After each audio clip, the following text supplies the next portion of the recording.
बिस्मिल्लाहिर्रहमानिर्रहीम। अस्सलाम वालेकुम नाज़रीन, मैं अहमद फ़वाद हूँ और आप मेरा यूट्यूब चैनल देख रहे हैं। नाज़रीन, तीन बड़ी इंपॉर्टेंट ख़बरें आपके साथ शेयर करनी है। एक तो ये कि पेशावर हाई कोर्ट का फ़ैसला आ गया है जिसमें उन्होंने मखसूस नशिस्तें देने की जो दरख्वास्त थी वो मुस्तरद कर दी है, ख़ारिज कर दी है सुन्नी इत्तेहाद कौंसिल की। लेकिन यहाँ पर असल मामला ये है कि आखिर इमरान खान साहब से धोखा किस शख्स ने किया जिसकी वजह से इमरान खान साहब आज यहाँ पर खड़े हुए हैं और जो मखसूस नशिस्तें हैं उनसे हाथ धोना पड़ा। और पेशावर हाई कोर्ट का ये जो फ़ैसला है वो भी अब सामने आ चुका है। कुछ एक्सक्लूसिव डिटेल्स आपके साथ मैंने शेयर करनी है। फिर दूसरे नंबर पर नाज़रीन, एक दरख्वास्त थी हाई कोर्ट में शेर अफजल मरवत ने दी कि इमरान खान साहब से मुलाकात पर जो पाबंदी लगाई गई थी उसे चैलेंज किया गया था।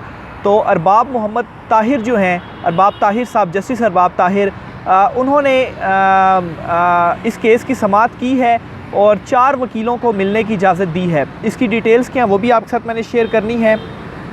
और आखिर में नाज़रीन, अब मखसूस नशिस्तों का जो मामला है वो Supreme Court of Pakistan chief justice Qazi Faez ईसा साहब के पास आएगा।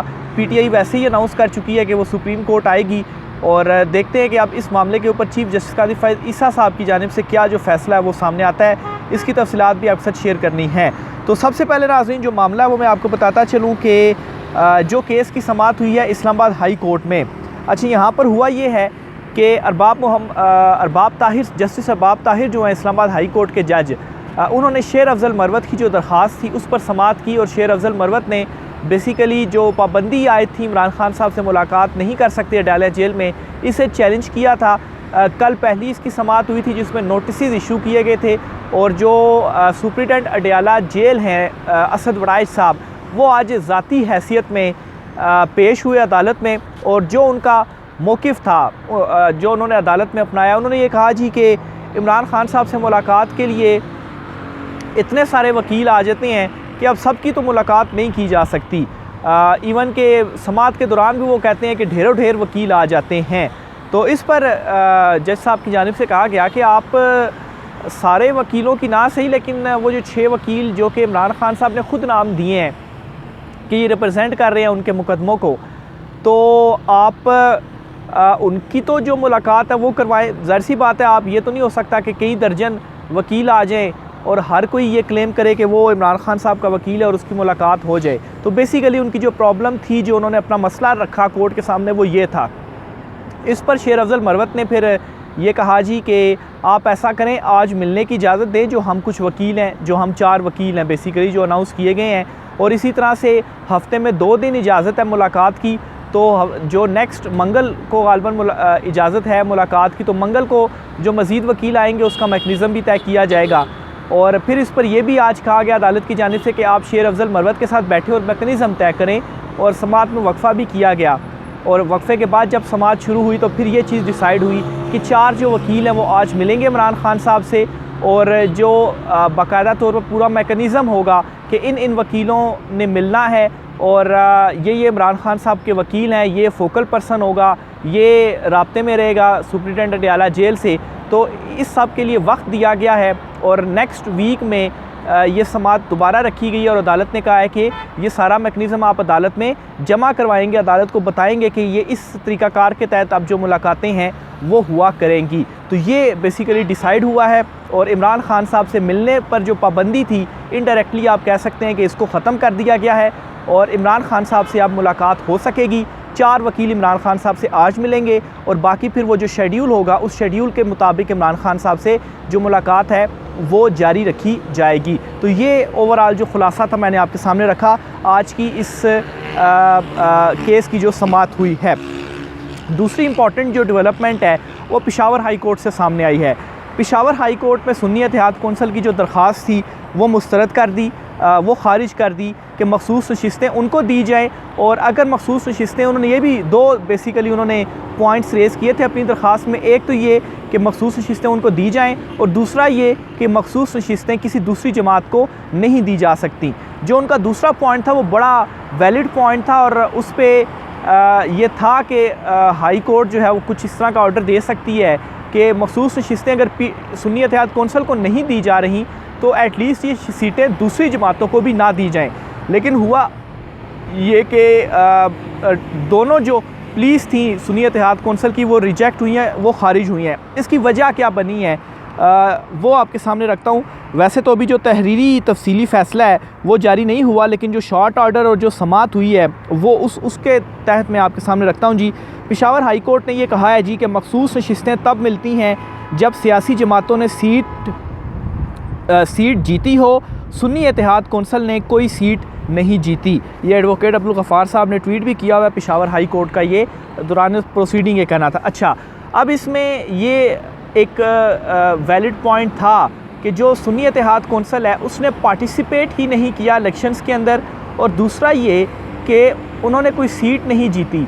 तो इस वजह से अगर पीटीआई के जो आज़ाद उम्मीदवार उनके साथ शामिल होते हैं तो ये नुक्ता रेस किया जाएगा और उनको सीटें नहीं दी जाएंगी। मैं दूसरे पॉइंट की तरफ भी आता हूँ कि दूसरी जमातों को जो सीटें दी गई हैं वो नहीं मिलनी चाहिए थी। ये दूसरा पॉइंट, इसकी तरफ भी मैं आता हूँ। लेकिन यहाँ पर इमरान खान साहब से एक बड़ा धोखा हुआ। धोखा किस तरह से हुआ? ज़ाहिर सी बात है, इमरान खान साहब तो जेल में मौजूद हैं। बाहर क्या हो रहा है, जो उनसे मुलाकातें करते हैं वही उनको बताते हैं और उन्हीं के ज़रिए इमरान खान साहब अपना जो मैसेज है वो पहुंचाते हैं। और पीटीआई की लीगल टीम के ऊपर ऑलरेडी क्वेश्चन मार्क है, और पीटीआई की इस वक्त जो मेन लीडरशिप सामने आई है, जो मामलात वगैरह देख रही है, वो भी एक दूसरे के ऊपर क्वेश्चन कर रही हैं। पहले तो बैरिस्टर गोहर और शेर अफजल मरवत के दरमियान खींचातानी थी, फिर शुएब शाहीन और अली ज़फ़र के दरमियान खींचातानी अभी भी है, और कल हमने देखा कि इतने इम्पॉर्टेंट केस में कोई वकील ही नहीं गया पीटीआई का या सुन्नी इत्तेहाद कौंसल का कि जाकर इस केस को वो लड़ सके। तो ये तो संजीदगी का आलम है, और बेसिकली पीटीआई के अंदर से इमरान खान साहब को लोग धोखा दे रहे हैं। और जिस तरह से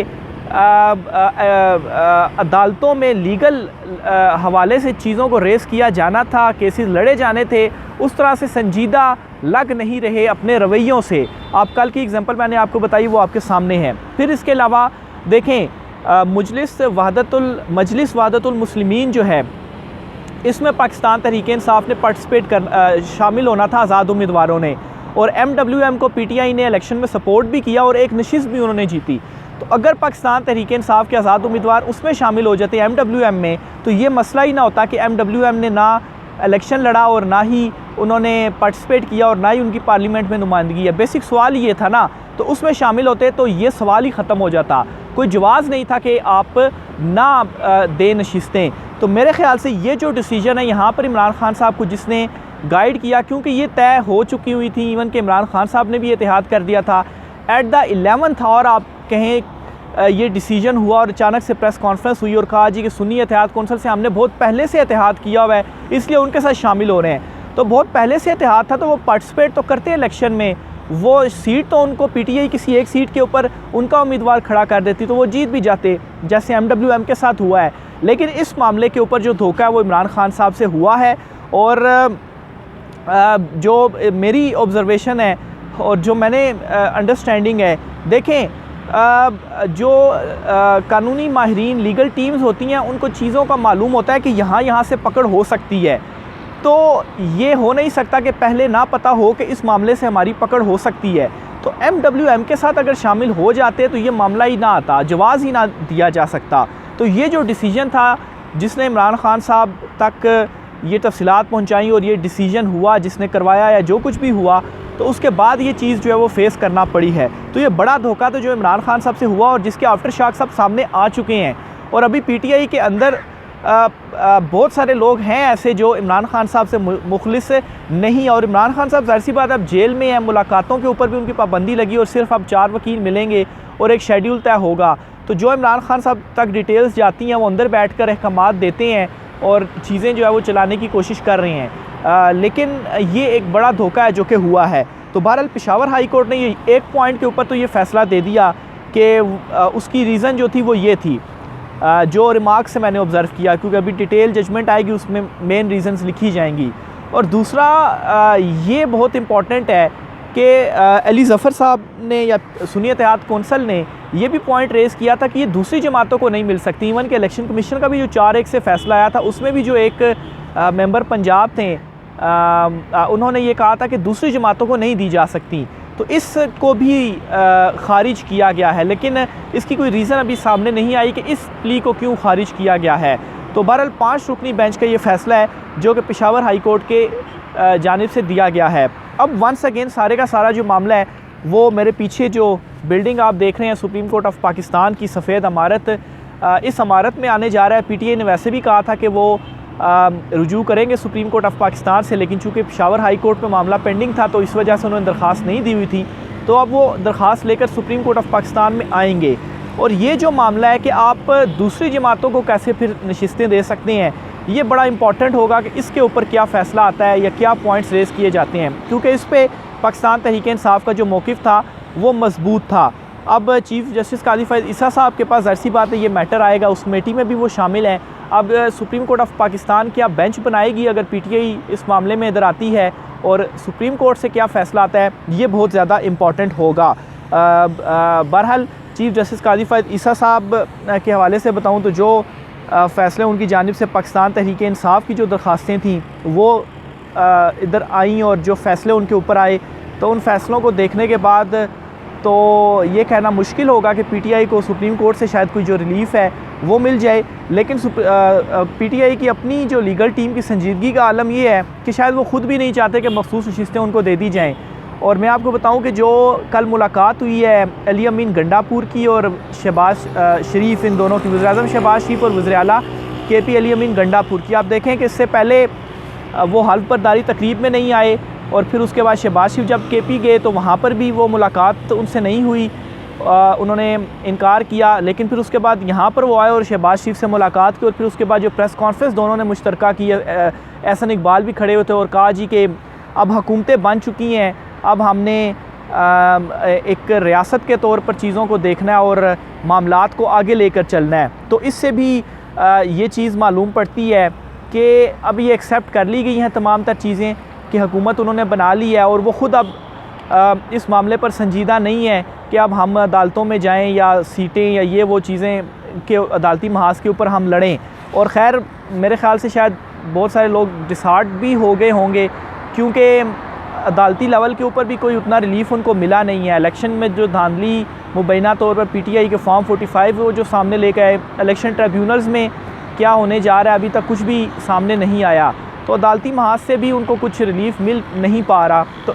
तो बहरहाल ये जो दो डेवलपमेंट्स हुई हैं इस पर तो मैं ये समझ रहा हूँ कि ये इन्होंने एक्सेप्ट कर लिया अब गंडापुर ने कि ठीक है शहबाज शरीफ अब वज़ीर-ए-आज़म है, तो जो है वो अब मामलात को आगे लेकर चला जाए। लेकिन ये पीटीआई की मैं कहानी आपको बता रहा हूँ, जो पीटीआई के कुछ लोग हैं, इमरान खान साहब का मौक़िफ़ क्या वो असल मैटर करता है। और इमरान खान साहब जेल में बैठकर अभी भी ये कह रहे हैं कि वो डटे हुए हैं, कोई डील नहीं करेंगे, और उनकी हिदायत यही है कि आपने लड़ना है और पुरअमन जो एहतजाज है वो जारी रहेगा। कॉल्स भी दी जाएंगी, पुरअमन एहतजाज भी जारी रहेगा, और जो अदालती महाज के ऊपर लड़ाई है, जो लीगल लड़ाई है, वो भी अदालती सतह के ऊपर हम जारी रखेंगे। तो एक तरफ इमरान खान साहब के अहकामात को आप देखें और दूसरी तरफ जो एटीट्यूड है पीटीआई का वो देखें, तो ये बड़ा डिफरेंस आपको नज़र आ रहा होगा कि पीटीआई के जो कुछ लोग अपने रवैये से लग नहीं रहा कि वो संजीदा हैं, लेकिन इमरान खान साहब जो हैं वो मुसलसल हिदायत भी दे रहे हैं और वो उनकी यही पॉलिसी है। तो मेरे ख़्याल से अब इस सारी सिचुएशन में इमरान खान साहब का जेल से बाहर होना बड़ा इंपॉर्टेंट है, क्योंकि अगर वो जेल से बाहर आएंगे तो तब जाकर ज़्यादा एग्रेसिव मूड में अपनी जो उनकी थॉट्स हैं या अपनी जो कंपेन है या एहतजाज है या लीगल सतह पर जो उनकी फ़ाइट है वो उसको जारी रख पाएंगे। नहीं तो अभी तक के रवैये से लग नहीं रहा कि कुछ पीटीआई ज़्यादा जो है वो अब संजीदा हो रही है, यानी कि मेन ऊपर की कुछ बात करूँ, नीचे बहुत सारे लोग अभी भी हैं कि जो अभी भी फ़ाइट कर रहे हैं। और फिर इसके साथ ही जो हुकूमत है, जिस साइड पर हुकूमत जा रही है, इवन के नून लीग के अंदर से ये आवाज़ें उठ रही हैं कि ये हुकूमत ज़्यादा देर चलने नहीं वाली, और 6 माह या 1 साल के बाद ये हुकूमत जो है वो ख़ुद जो है वो ये गिरेगी। इवन के जो है वो फैसल रज़ा आब्दी जो हैं उन्होंने तो ये भी बयान दिया है कि अगर इमरान खान साहब ने हल्का सा भी टिल्ट दिखा दिया, हल्की सी भी बात इमरान खान साहब ने उसमें पॉजिटिव एंगल दे दिया, तो उसके बाद टाइम नहीं लगेगा और नो कॉन्फिडेंट जो मोशन है वो इनके ख़िलाफ़ मूव हो जाएगी और ये हुकूमत फारिग हो जाएगी। यानी कि अभी भी मामलात वहीं पर ही हैं, वो भी फैसल रज़ा आब्दी भी एक्सेप्ट कर रहे हैं कि इमरान खान साहब जो हैं वो डटे हुए हैं। और मेरे ख्याल से इस ओवरऑल फाइट के अंदर कोई डटा हुआ है तो वो इमरान खान साहब ही हैं जो कि अभी तक चीज़ों को फ़ाइट कर रहे हैं। तो बहरहाल देखें कहाँ पर अब ये चीज़ें जाती हैं। सुप्रीम कोर्ट में मैटर आता है तो सुप्रीम कोर्ट में किस तरह से चीज़ों को लड़ा जाता है, चीज़ें आपके साथ मैं शेयर करता रहूँगा। राय का इज़हार कीजिएगा। इजाज़त दीजिए, अल्लाह हाफ़िज़।